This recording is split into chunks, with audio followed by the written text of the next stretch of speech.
Concrete Utopia berhasil menyajikan drama kuat emosional tentang karakter-karakter manusia di dalamnya. Konflik horizontal, perbedaan kelas, penguasaan wilayah, seolah menjadi alegori kondisi kehidupan zaman sekarang.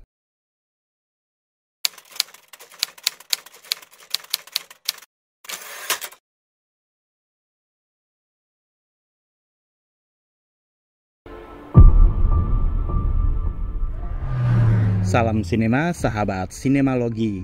Concrete Utopia adalah film drama Korea yang disutradarai Tae-hwa.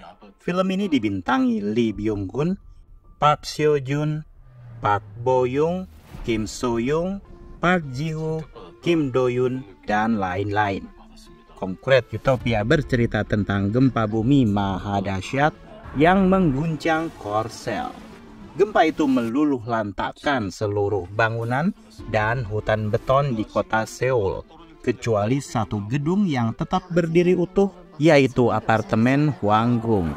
Warga yang selamat dari gempa berbondong-bondong menuju ke apartemen Hwanggung demi berlindung dari cuaca dingin ekstrim.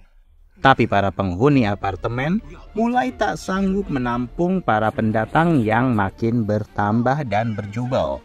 Merasa keselamatan mereka bakal terancam, para penghuni sepakat mengusir penyintas yang bukan penghuni apartemen dan membuat aturan khusus seperti sebuah negara sendiri. Kalian bisa membantu kami dengan klik tombol Super Thanks di bawah video.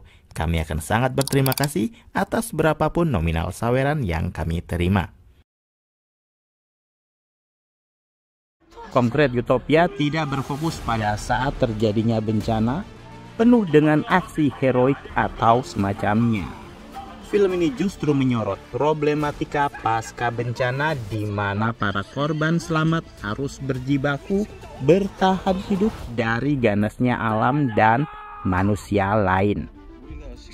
Concrete Utopia ceritanya berdasarkan pada bab kedua dari webtoon Pleasant Bullying karya Kim Sung-young.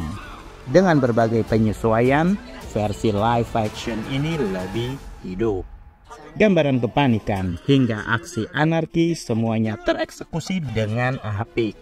Perseteruan antara penghuni apartemen dengan orang luar semakin tidak terelakkan. Dari sini, konflik semakin kuat dan film lama-lama berubah menjadi barbar, membunuh atau dibunuh, homo homini lupus. Hidup dengan hunian layak adalah kebutuhan primer bagi setiap manusia. Karena itu, di awal film disajikan montase saat Korsel mengalami booming ekonomi. Warganya berlomba-lomba membeli apartemen yang mencakar langit hingga harganya makin meroket.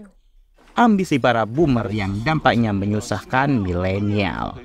Dan saat terjadi bencana massal, hunian tersebut menjadi nirwana yang tersisa.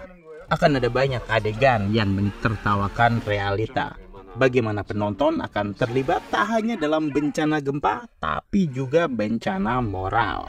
Definisi kebenaran dan kebijakan pun menjadi sangat tipis di sini. Realitanya, yang bertahan hidup dan memiliki privilege sebagai penghuni apartemen akan sangat diuntungkan. Berbeda dengan mereka yang sudah berjuang untuk tetap hidup, tapi sudah kehilangan semuanya. Konflik kecil mulai terpercik dan akan merambat menjadi besar. Disinilah setiap karakter diuji aspek moralnya masing-masing.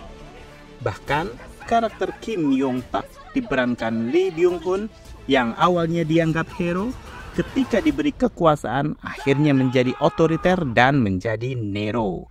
Sebuah studi karakter yang apik.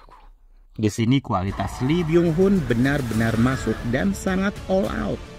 Yang semula pemalu, lambat laun menjadi harimau yang siap menerkam siapa saja. Aktingnya sangat menyedot perhatian saya. Seluruh pemain di film ini gak ada yang jelek. Semua mampu berakting dramatik sesuai porsinya. Tektokan kegaduhan dan huru-hara pun sangat mengesankan. Film ini berhasil menyodorkan gambaran sifat manusia saat dalam kondisi tertentu. Dari yang semula putih, sewaktu-waktu bisa berubah menjadi gelap dan pekat. Sistem bertahan diri juga punya andil untuk mendobrak nurani manusia. Penulis dan sutradara film ini berhasil melewati batasan genre film bencana. Konfliknya pelan-pelan menjadi tajam dan menusuk dalam-dalam. Dengan durasi 130 menit, Concrete Utopia mampu mempertahankan momentum dan menghadirkan cerita yang tidak membosankan. Visual dan sinematografi filmnya mampu menyihir penonton masuk dalam dunia post-apokaliptik yang suram dan muram. Tidak ada adegan heroik ala The Rock di film San Andreas memang. Tapi, penonton tetap bisa merasakan luapan emosi berlapis saat melihat adegan-adegan film ini. Ada plot twist yang sebenarnya mengharukan, dan secara mengejutkan, film ini ditutup dengan hangat. Sebuah adegan yang penuh pengharapan pada umat manusia. Lalu bagaimana ceritanya apartemen Huang Gung menjadi apartemen satu-satunya yang berdiri kokoh? Memang bukan untuk dianalisis dari ilmu teknik sipil dan arsitektur, karena memang sebagai penggerak plot aja. Tapi kalau mau dicari-cari, ada dalam salah satu dialog masih berdirinya apartemen ini karena para penghuninya dulu sering dibully dan didiskriminasi oleh penghuni gedung lain. Mungkin ini hasil dari doa orang teraniaya kali ya. Jadi wow alam. Pada akhirnya, Concrete Utopia berhasil menyajikan drama kuat emosional tentang karakter-karakter manusia di dalamnya. Konflik horizontal, perbedaan kelas, penguasaan wilayah, seolah menjadi alegori kondisi kehidupan zaman sekarang. Tema konflik seperti ini pernah juga diangkat Bong Joon-ho dalam film Snowpiercer tahun 2013. Dengan bungkus dunia pasca bencana, Concrete Utopia sebenarnya lebih menyorot bencana kemanusiaan dibanding tentang bencana alam itu sendiri. Apa yang ingin disampaikan pembuat filmnya sangat universal. Karena itu, film Concrete Utopia dipilih menjadi wakil Korsel untuk berlaga di ajang Oscar kategori film internasional tahun 2024. Tonton dan rasakan sendiri sensasinya. Demikian video reaksi dari film Concrete Utopia yang tayang di bioskop. Silakan like, komen, dan subscribe. Cek akun media sosial Sinemalogi.